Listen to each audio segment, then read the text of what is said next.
Good afternoon, everybody. I'd like to welcome you all to the Commissioners' Board meeting for May 21st, 2025, and I will call this meeting to order. And up today, we have two gentlemen from the City of Manzanita Police Department Public Safety to come up and give us a presentation. Would you guys join us? Thanks for having us. Thanks for coming. And can you introduce yourselves? For sure. My name is Mike Sims with the Manzanita Police Department. I am Max Halverson, and I am the Code Enforcement Officer for the City of Manzanita. Perfect. And both microphones are green. Yep. Okay, Okay, can you hear me now?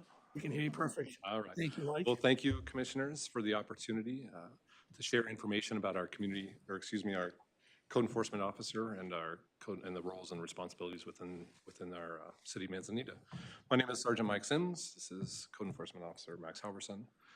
The Code Enforcement Officer position was created by City Manager Layla Mon and was unanimously supported by City Council. The City Manager combined efforts with Nan Devlin of the Tillamook County Visitors Association to fund that position. Since he's been with us, our Code Enforcement Officer supplements police services with calls for service. He acts as a liaison with tourism and sometimes our day-to-day guests as well. Within the city as well as the state park. We have a contract with Nayland Bay State Park, so that allows Max to kind of flow in between the state park, which is on our city limits and our city limits. So he's seeing a lot of the same people in different places. He can also enforce those city and STR ordinances within our city regarding short-term rentals, vacation rentals, which is a major reason that we have Max with us in the city. But with that being said, Max Halverson. Thank you. And then once my PowerPoint gets thrown up there. Thank you again. Perfect. This will be a presentation on some of the services I provide within the city limits of Manzanita and the state park. You can go to the next slide. I think it's one prior. Or is there a slide before that? Yeah. Okay. Some of the key points I'll go over. I'll introduce myself, where I'm from, the goal of code enforcement in the city limits of Manzanita, some of the short-term rental stuff that I am dealing with, and the tourism within the city limits of Manzanita. Good to skip. An intro for me, I graduated Lee County High School in 2017. I attended Portland State University. I graduated with a major in criminology and criminal justice, and a minor in child and youth family studies. And I have been the code enforcement officer for the city of Manzanita since July 21st, 2023 to now. The goal with the code enforcement officer position in Manzanita is to gain voluntary compliance with education over enforcement regarding city ordinances. I like to approach things and give people an opportunity to correct their mistakes. The ways that I interact with these people are in-person contacts, phone calls, emailing, and mailing. One of the things that we developed when I first started was the online ordinance complaint form, which is a way to streamline the complaints regarding ordinance violations. Go into the city website, you can put your complaint there, submit it, goes to my email, leaves a paper trail, makes it a little bit easier for me to track things and complaints. Some of the short-term rental stuff that I deal with include parking, garbage, animal noise, and proper advertisements. City of Manzanita has pretty strict rules regarding all of these things, and making sure that people are held accountable and doing the correct thing as a business within the city limits of Manzanita is important. Every day I am driving around, I'm looking for parking violations at these houses, making sure that the garbage is still to the standard of when they pass their first inspection. There's a specific way that you have to have garbage bins and parking when you pass inspection. And if there's a violation, I go contact them. Animal, make sure that animals aren't at large. Noise ordinances, they fall under a little bit different quiet hours than the general noise ordinance. And then proper advertisements, that's also in person and online. When you advertise online, you have to present your MCA number, which is the Manzanita Certificate of Authority number. have to make sure that's on all advertisements from Facebook all the way down or all the way up to Airbnb, making sure that people are following the correct advertisement rules. Tourism, I spend about an hour or two a day with the City of Manzanita Visitor Center. The big thing that I do down there is help with wheelchairs. I provide a picture. The blue ones are the inflatable, and the middle one I call the tank because it is electric and it can go onto the beach. I help with this, so I go down to the visitor center, assist the employees that are there, and when there's a wheelchair rental, I'll secure the visitor center for a little bit and answer questions when people come in. I always like to put the David's Chair website on there for people, so if they're ever curious, they can go to davidchair.org and see what this is about. And I know that a lot of cities up and down the coast now are starting to get these chairs, and it is a very cool resource, and it's very fun to watch people and hear their stories. I also attend public events that they hold, so whether it be for holidays, if there's Mutsanita, any scavenger hunts, anything that revolves around public gathering, I'll go down there and assist. Some of the frequently asked questions when I'm at the visitor center entail beach and fire safety questions. This can happen at the visitor center, and I've also encountered it as well at Oswald West State Park and Halem Bay State Park. Like what Sergeant Sim said, a lot of those people go back and forth between the state parks, so I might see them at the Halem Bay State Park and then encounter them at the visitor center. Some outdoor activities, local businesses, lost and found, camping questions. The camping revolves around if you can camp within the city limits or in the county, where are places to camp, the state park, and I list places all the way down from Barview to Tillamook. Lost and found, a lot of people lose their stuff down at the visitor center, and or not down at the visitor center, on the beach. It gets brought back to the visitor center, and then I try my best to find the owners of that. And lastly, I have quarterly meetings with the Tillamook Coast Visitors Association, Nan Devlin, and we get together, talk about procedure, what have I learned, what has worked well, crunch some numbers, and discuss what I could improve with. And that's everything. Thank you for your time. Great. Questions, Commissioner Bell? Yes. One thing I was wondering while you were talking is how many STRs there are in Manzanita, do you know? Approximately 260, I believe. There is a capped number outside of the commercial zone.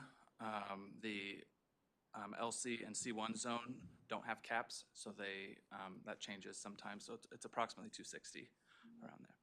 Thank you. Yep. We started talking about this program, I can't remember if it was with Sarah or with Nan, with both. Just because we had heard that Manzanita was doing this, it was totally successful. We were interested in more information, so I'm really glad you're here. This is, it's encouraging to me, and it seems like a great service. Seems like a great service and a good use of TLT funds. Sergeant Sims, do you know if this position is entirely funded by TLT? It is not. It's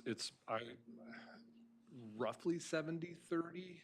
I don't want to put a huge number on it, but it's roughly 70-30 that the city's responsible for the larger portion of that.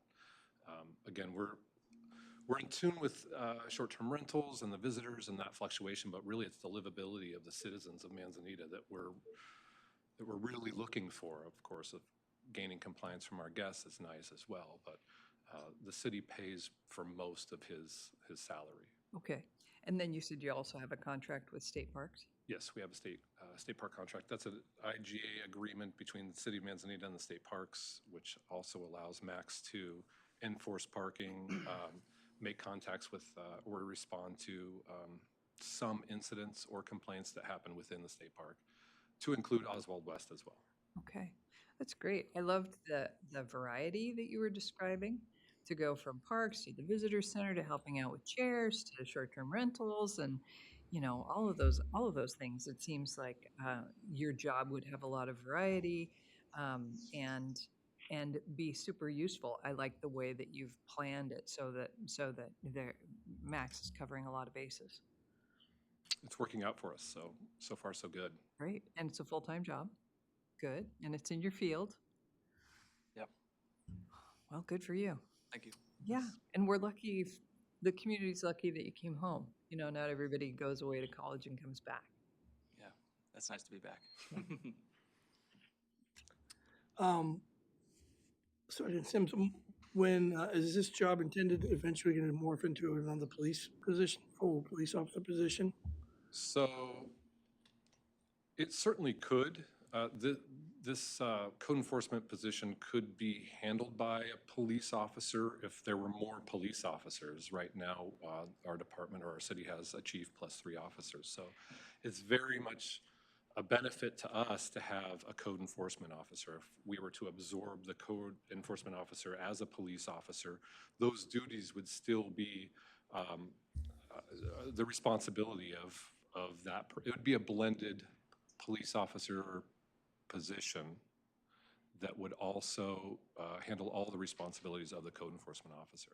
Now, if that were to happen, if that were to happen, though, I guess my question is, I think he does a great job. Sure. He's unarmed. It's a different presence. He's wearing a polo. He's driving an unmarked car, except for the city emblem, Sure. which I think really lends itself to code enforcement.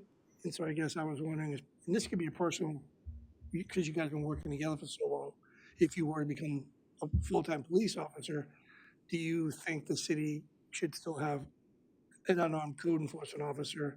Because once you absorb and he then becomes a police officer, it's a different interaction than an unarmed, even though he is sworn to do a lot of things. So Yes, I'd like to know your take on that after you've been doing it for a while. If you were to lose him as a full-time, Well, I track that. I think you're right when it comes to that interaction and that's sort of a softer contact. As far as getting, and that's one part of the pie, one piece of the pie. Another piece of the pie, you could say that a police officer absorbing those duties, he would then be able to not just respond to, let's say, parking tickets as a code enforcement officer, but he could walk out onto the beach and write that fire ticket. Whereas right now, he doesn't have that authority. We would be adding the responsibilities of code enforcement to a police officer, but I think we would still benefit. I'm not saying we wouldn't need a code enforcement officer, Right. but I think we could spend some time observing how he's handling both and being able to prioritize whichever call was more important would be up to his discretion at the time. But I think the duties would not, the approach would be different. I agree. so here's where It'd I'm, be lacking. one of the things I'm getting at is we've had code enforcement officers that were retired deputies in their uniform, and it presents, the training requirements. What I'm not saying is I want you to move on if that's what you want, but I also we're using this and trying to learn from it so we can do our own. And one of the things that Sure. coming from law enforcement for 24 years, the biggest problem that I've felt that the county has had is always trying to make it a police officer. So I guess my other question to you is, solely his code enforcement duties, you don't feel there's a need, not that there wouldn't be a benefit in some situations, but there's no need for him to be armed, driving a marked police car, Correct. being a Yes. police officer. He could do this Whether, job not 40 just Max, but anybody in that position. Sure, anybody in that position, especially with what his workload is, could work 40 hours a week unarmed as that soft contact code enforcement officer. Yeah, it's a great benefit to have him there Right, I in that agree. position. Yeah, Because you guys are both, you and Sean both go write tickets. You'll go to the parks, or he'll go to the parks. So you're still doing partial code enforcement, I would think, under Yes, that. yes. Guys, I don't know if you're doing the SDR stuff, but What we do, and we have. I mean, when he's on vacation, so we're still, as a police department, responding to all of those yeah. calls, inquiries, questions, concerns, for sure. That's why I'm excited about how successful you've been, because we have been battling. It's hard, as you know, it's harder to hire police officers. Training requirements, all the background, everything's different. And we're having a hard time hiring police, sheriff's deputies now.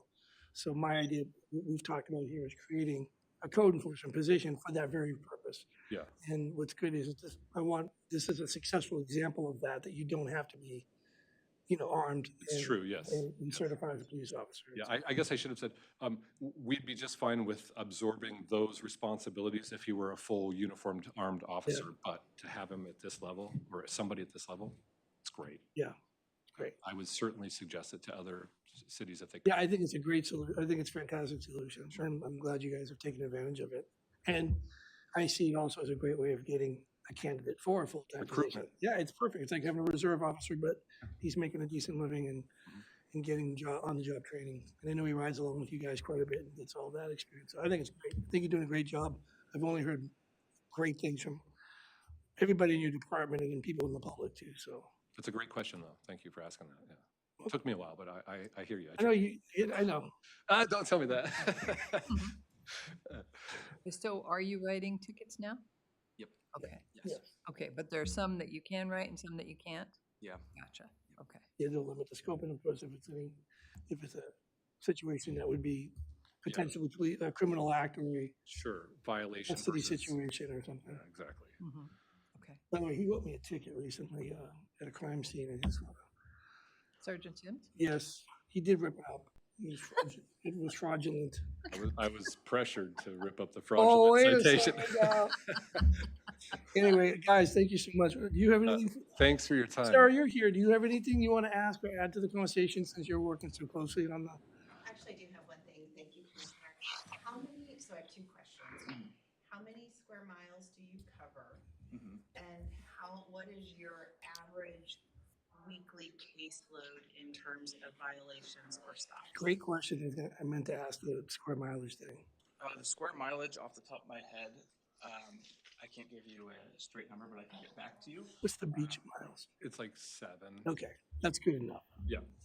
If you're Oswald West to, Because it's the park as well, Yeah, if right? you're- So if it's you're from the Oz- park to Neoconi. well, even past Neoconi, Oswald West is up past Neoconi, all stretching all the way down to Mahone Bay. So That's, 21 square miles, 20 square miles. that's, I mean, it's just the same as us, but only, Neoconi community is located conveniently, so it's kind of the donut hole in your enforcement. But Yes. perhaps to extend services to North County, there might be a future opportunity there. Since you're in that area anyway. Oh, I see where we're going she's with saying that. contracting, additional contracts. Yeah, you have to, I'm sure his chief would like additional money. I don't know if Eric's on. Is he on? I'm sure he is. It's still, I got it. It's There we free go. money Yep, there. anyway. And then what is your average, like, how many calls do you respond to a week? I have to prioritize things, so with emails, people text me, call me. At a firm number, it'd be around 10 at least. I'm always having something going on, follow-ups, projects going around the city. Yep. Cause you do building and. Yeah, I have to coordinate with Public Works, Building, City Hall, the police department as well, the parks as well. So it's making sure I'm prioritizing and fitting it into my schedule. Sure. So, At least 2 or 3. It's full. He does have, as far as, I mean, all of those are an opportunity to generate a violation, whether it's building or parks or parking.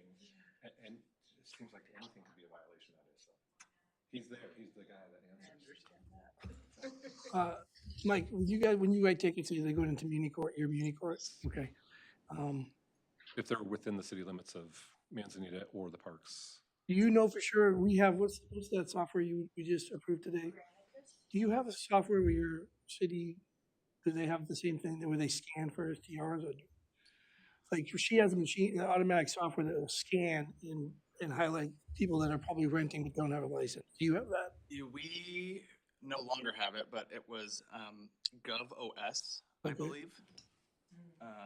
We used that for a while, but I think the contract is up with it. So how do you, without that, how are you identifying possible illegal STRs? Craigslist, Facebook Okay. Are Marketplace. you actually searching, I guess is what I'm saying? Yeah, And maybe word of mouth or signs on houses? Word of mouth or the program that was started on the city's website. where you Okay. can- Oh, so You people have can report. neighbors, yeah, you People have can report. neighbors reporting yeah. that. The anonymously. complaint form you can submit. What is your violation for a noise complaint? Because I'm writing a noise ordinance right now. What is your, what's the cost for a fine for a noise complaint that's been founded? 500. How Okay. much money is the Yeah. citation? $500. And then if they go to court, does that get sometimes lowered, or is that the presumptive fine is 500 and that's, It could be lowered. It's a violation, so our judge would probably take a look at the totality. okay. You want send a copy? Yeah, could you send me a couple of copies of what you guys got? Also, I know one of the things I just want you to, I'm gonna ask you, I think I know this, but it's true that Manzanita, for the most part, you guys have created, you've mirrored a lot of your ORSs in your ordinances, and you write them as ordinances because you benefit by them staying in the muni court, right? Yes. Because I'm looking at doing that as well, and this is a good opportunity for people to see that it's possible what's happening in our county, and it's a great way of keeping the money. And it's been in- going on longer than my 15 years there, so. Yeah, and I'm gonna be talking to Eric about, the Chief Harth about that process, because I know you take large swaths of ORS and he's gonna adopt them, so. Anyways, great information. Of course, I can always call you and ask you for more stuff, but I appreciate Yes. you both coming in if no one else. The has. invites for everybody, Another, yes. another question just popped into my head. Did Manzanita recently become a dark sky community? Yes, that was Oh, wow. another task Max was handed as well. So we researched what it takes to create that ordinance, and we put that ordinance in earlier last year, early last year for dark sky compliance. as I far think as- we'd like to see that too. Okay. Yeah. Yeah, we can send you that. It's coming your way. Oh, good, I've been working with communities on that. good. I'd love to see what they have as well. 'Cause we've Yeah. actually been writing it. You mean you don't want those giant spotlights down Lincoln City that go right out into the, Our process included reaching out to the community and having them do surveys, and the livability was really the number one thing, aside from protecting the environment for wildlife. Mhm. So yeah, there's plenty of information to share with you. Yeah, Perfect. that'd be great. I'll All tell right. you a funny story. It's short. I lived in Manzanita briefly, and I loved living there, and had to move because my mom needed to come live with me. But anyway, I lived in Manzanita, and the house next to me sold, and some folks bought it it as a second house, and we're going to use it as a short-term rental. And so they bought the house and they put up outside lights, and they like these big spotlights, big powerful spotlights. And the house was close to mine, like, me to that door was close. And the, I didn't have their phone numbers. I didn't have any way to reach them. They were gone for weeks. So they put up these lights and then they left for weeks. And the lights just shone directly into my house, directly into my kitchen, and directly into my bedroom. I was so angry. I had to have the shades closed on that whole side of the house all the time. I was so angry, and I kept thinking, oh, surely they're going to come back and we can talk about these lights. And they didn't come back for weeks. And there was a point where I was thinking, I'm just going to put a ladder up and unscrew those light bulbs until they get back. How big a deal can it be? And then I thought, well, if they were safety conscious enough to put up those lights, they probably put up cameras. And the next thing you know, it's going to be Commissioner Bell unscrewing our light bulbs on Facebook. It'll be Max responding. Right. So I didn't do it, but Yeah, you got then Max to call if you- That's you right. need to. Yeah. that's right. Oh man, that was a bad neighbor problem. Well, you're not alone. I'm That's- sure. Of course not, yeah. Yeah. Well, Question. Yeah. So is part of his role is actually to help draft ordinances? No, we just said, one-off. hey, you want to do some research? Oh, go research. That was my role of delegation. Okay. He provided input into it. He certainly did. Yeah, he had a big part of that, so. all right, thanks, guys. Thank you Thank so you. much. Thank you for your Nice time. to see you. Thanks, both. thanks. All right, that's pretty much all we have. Do you need weekly update you want to do? 'Cause I really don't have much. Trying to get out of here. Yeah. Sure am.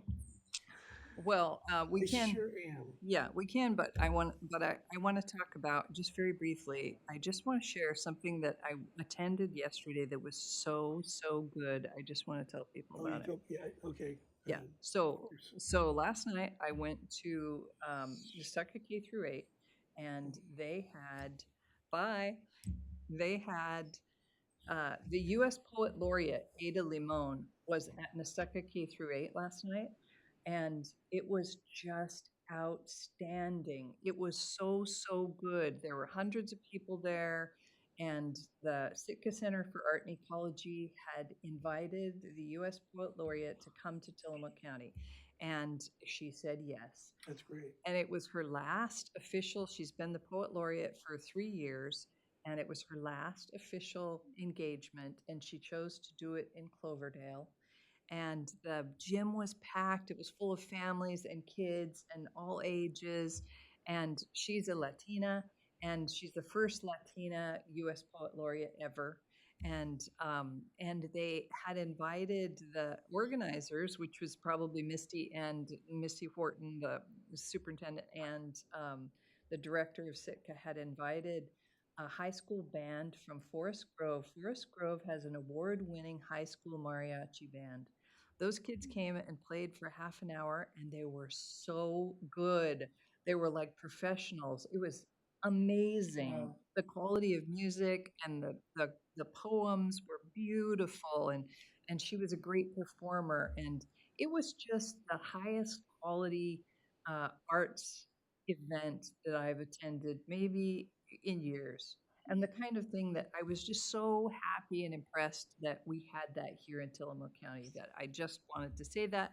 And I'm going to reach out to them today and find out if they recorded it. I hope they recorded it. Sure. I hope that, because so many people would be interested in watching that. And, you know, there were a lot of people there. It was a very impressive turnout for Tillamook County, but it was, yeah, I just came away with such a full heart. It was wonderful. I'm glad you got to go. Yeah, And- thanks. And I can't top that. Okay. I can't either, but I do have a little update. Please. So today, the radio RFP is on the street. So Wow, that's it's exciting. very exciting. It took Yeah. us months and months to get here, even after the bond sold, because it's a very complicated RFP that we haven't done one of this type ever that I'm aware of. So it was, we had to get creative about, you know, everything that went in it and just lots of back and forth. So that's exciting. It's actually gonna be open for 3 months, closes at the end of August. Maybe we could have Ruben come before us sometime and give us a little update on, talk about that a little bit. Yeah. Great. Great. So that's exciting. That And is next week you'll have a couple of contracts. I'll talk more about where we are in some of the process next week. great. Okay. I did have a great time at county college. Good. I'm not really trying to get out of here that fast. I've got work to do, but it was another great session. I have one session left, Okay. and then I'll be I'll be a fully year. certified They don't go through June. October. They used to go through October. Nope. No, you two better just knock it off. Keep going. You're once a month. You two better. I got June, and then I'm done. I got to graduate. I got the notice today that I get to pick steak or salmon for dinner. Wow. Yeah. Anyway, they're just trying to get rid of me. I get no support here. We want you gone for another 3 months, half a week. Anyway, that was fantastic. I spoke to ODFW was there. Remember we spoke about fish. I was going to tell you this this morning. I forgot, but the boat ramp concerns. So I raised my hand with the director of ODFW, and I'm like, "Hey, we got these boat ramps that we haven't upgraded the agreement between us since the 70s, and of course, your people don't want to upgrade it because it's beneficial for them, but we really don't want to just walk away." And I was kind of smiling. And she had a very good conversation, and she told me who to get in touch with. Great. And so then I did ask Dan to send me, basically, he was familiar with who I was speaking about, and I think there's some light at the end of the tunnel for them to kind of reopen up that discussion about boat ramps that they Great. own, that we're maintaining, Mm-hmm. and what routine maintenance is, and Great. if they need major work, they should be contributing. And so anyways, I thought that was Well, very helpful. thank you. Yeah, thank you for bringing And, that up. and then we toured the state emergency management That's building. interesting, which- isn't it? It's interesting, but here's the funny thing. They just moved into this building. And one of the commissioners goes, is this earthquake proof? Nope. And then they said, well, we inherited I forget what they said, but it was like I was like 40 of us. We're all like, wow, okay, that might be something you need to retrofit. But I thought, that's something that you kind of need. And they had some mock scenarios. That's kind of cool little setting, you know. But yeah, it wasn't as fun as the state hospital. That was to me more interesting. That's That was fascinating, the session before. But anyways, I'm having a good time. I am glad that it's Good. wrapping up. It's a I'm long time, glad you but- did it. Yeah, but the camaraderie is great. The connections I've made with other commissioners, and I use it already. Just calling and asking questions, and it makes you feel good about where we're at. I mean, I hate when we say, oh, we're doing it the best here. We're not doing it the best here, but we're doing pretty good. You know, I don't know who's doing it the best. Everybody's kind of struggling with something. Yeah. But anyway, that's all I have. I think it's here, you say nobody does clean water. I know, and I think it's, but then all these people would be like, what are you talking about? But, and anyway, I want to apologize for the mistakes I made today running the first meeting. Oh, you did great. It is what it is. I'll get better for number 2. You did great. No, it was my second one. I think you were gone maybe. And then next year you got me every day, so, every week. So look forward to it. How about Deb? You got anything? I do not. Okay. It's Rachel's birthday. Yeah, it is Rachel's Happy birthday. birthday. And with that, I think we'll call this meeting. Okay, I adjourn this meeting at 2:32 p.m. Happy birthday, Rachel. Thank you.